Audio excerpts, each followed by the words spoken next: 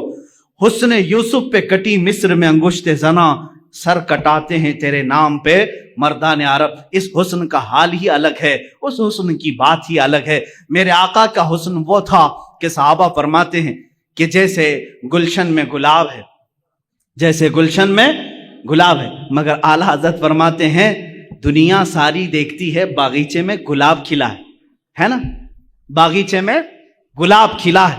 ایک گلشن, گلشن کس کو کہتے ہیں؟ باغیچے کو. باغیچے میں موگرا بھی ہے, چمپا بھی ہے, اور گلاب بھی ہے, چمیلی بھی ہے, لیکن جب گلشن میں گلاب کھلتا ہے سب سے حسین لگتا ہے.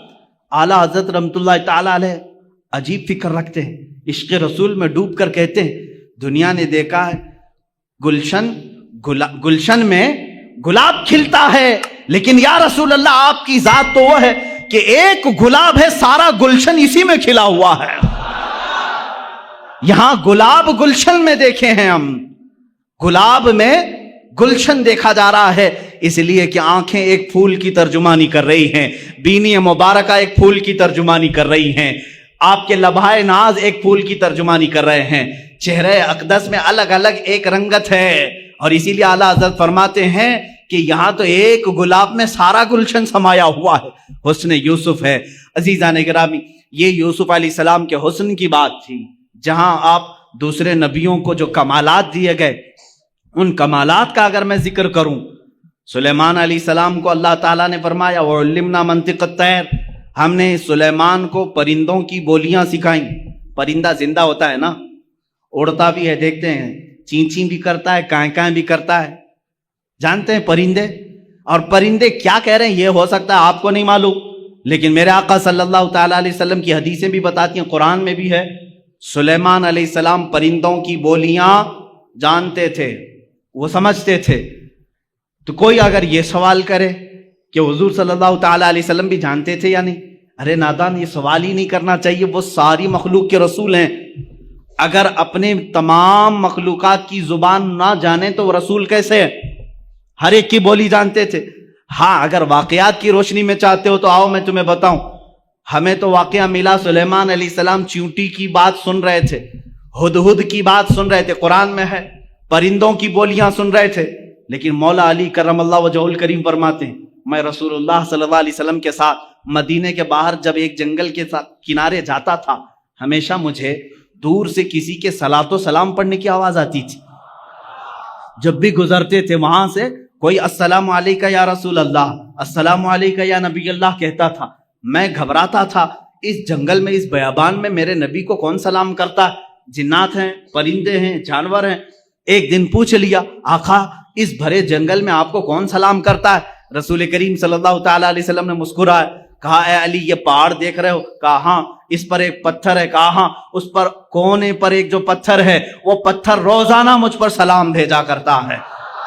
حضور صلی اللہ تعالی علیہ وسلم اس کا سلام. اب میں یہاں بات بتاؤں, یہاں تو سلیمان علیہ السلام پرندوں کی بولیاں جانتے تھے قرآن, اور یہاں مولا علی کرم اللہ وجہہ الکریم پتھروں کی بولیاں سمجھ رہے ہیں. جس رسول کو وہ پتھر سلام بھیج رہا ہے, سنا کس نے پہلے؟ اس پتھر کی بولی سمجھی کس نے پہلے؟ وہ باب العلم حیدر کرار علی مرتضی, وہ نبی نہیں. امتی جب پتھر کی بولی سمجھتا ہے تو رسول کس کی بولی نہ سمجھتے ہو, کس کس کی بولی نہ سمجھتے ہو. پرندوں کی بولیوں کی بات آئی, حضور پاک صلی اللہ تعالی علیہ وسلم پتھر کی بولی. ایک بات یہ بھی سمجھ لیں آپ, پتھر تو کبھی ہم نے اڑتے ہوئے بھی نہیں دیکھا, آواز کرتے ہوئے بھی نہیں دیکھا, لیکن نبی سلام کرتے ہوئے سن رہے ہیں. مسجد نبوی میں میرے آقا ممبر پر کھڑے ہو کر خطبہ دے رہے ہیں. صحابہ فرماتے ہم نے دیکھا پوری مسجد میں بچے کے رونے کی جیسی آواز آنے لگی. کہیں سے کوئی بچہ رو رہا ہو, ہلکی ہلکی ہلکی آواز, صحابہ ادھر ادھر دیکھنے لگے, کہیں کوئی بچہ دکھا نہیں. تھوڑی دیر کے بعد میرے آقا صلی اللہ تعالی علیہ وسلم ممبر سے اتر آئے, مسجد کے باہر دروازے کے تک پہنچے. وہاں ایک لکڑی پڑی ہوئی تھی. یہ وہی لکڑی ہے, یہ وہی عصا ہے جس کو حضور صلی اللہ تعالی علیہ وسلم اپنے ہاتھ میں لے کر خطبہ دیتے تھے. جب ممبر بن گیا تو اس خود لکڑی کو آپ نے چھوڑ دیا. حضور صلی اللہ تعالی علیہ وسلم اس لکڑی کو اٹھاتے ہیں, اپنے سینے سے لگایا, اپنے کانوں کے پاس لگایا, اور پھر اس کو پکڑ کر کے خطبے کے لیے تشریف لائے. صحابہ نے پوچھا, بیچ خطبے میں آپ اترے, لکڑی کو اٹھایا, یہ کیا معاملہ ہے؟ حضور فرماتے ہیں, تم نے جو رونے کی آواز سنی وہ اسی لکڑی کی رونے کی آواز تھی. یہ لکڑی میرے جدائی کے غم میں رو رہی تھی. جب تک میں اس کو ہاتھوں میں رکھتا تھا یہ خوش تھی, سارے لکڑیوں پر فخر کرتی تھی, اور جب میں نے اسے چھوڑ دیا تو یہ سسکنے لگی, رونے لگی, بلکنے لگی, اور اس کا رونا مجھ سے دیکھا نہ گیا. میں خطبہ چھوڑ کر ممبر سے اتر آیا, میں نے اس کو ہاتھوں میں اٹھایا, یہ مجھ سے کہنے لگی, اے اللہ کے رسول, آپ نے مجھے اپنے ہاتھوں میں رکھ کر کے عزت سے نوازا تھا, میں دوسروں پر فخر کرتی, آقا مجھے ہمیشہ اپنے ساتھ رکھیں. میں نے اس کو اپنے ساتھ رکھنے کی بات کہی, یہ لکڑی خاموش ہو گئی. عزیزان گرامی, یہ وہ رسول ہیں جو بے جان لکڑی کے رونے پر بھی ممبر سے خطبے سے چھوڑ کر نیچے اتر آتے ہیں.